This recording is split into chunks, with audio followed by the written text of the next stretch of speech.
সাকিবের সাথে আমার বিয়ে হতে পারে জানিয়ে দিয়েছেন মিষ্টি জান্নাত।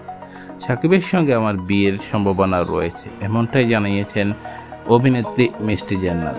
সম্প্রতি ঢাকায় চলচ্চিত্রের এই অভিনেত্রী উপস্থাপক শাহরিয়ার নাজিম জয়কে চর মারতে চেয়ে আলোচনায় আসেন।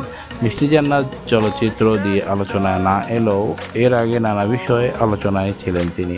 এর মধ্যে একটি হলো জাতীয় দলের পেসার তাসকিনের সঙ্গে প্রেম করার ইচ্ছার কথা প্রকাশ করেছেন। সম্প্রতি শাকিব খান ডাক্তার পাত্রীকে বিয়ে করছেন বলে সংবাদ মাধ্যমে প্রচার হয়। মিষ্টি জান্নাত বলেছেন, আমি নিজেও চেষ্টা করছি সাকিবকে বিয়ে করতে। তিনি অনেকটাই ইঙ্গিত দেওয়ার কথা বলছেন যে সাকিবের যেই পাত্রী সেটা তিনি, যদিও কাল গণমাধ্যমের সামনে তিনি আসল মজা করছেন। তবে সাকিবের সঙ্গে বিয়ের সম্ভাবনা রয়েছে। এক প্রশ্নের জবাবে মিষ্টি জান্নাত বলেন, কেন সাকিবের সঙ্গে আমার বিয়ের সম্ভাবনা থাকবে না? আপনারাই বলুন। অবশ্যই থাকতে পারে বিয়ের সম্ভাবনা।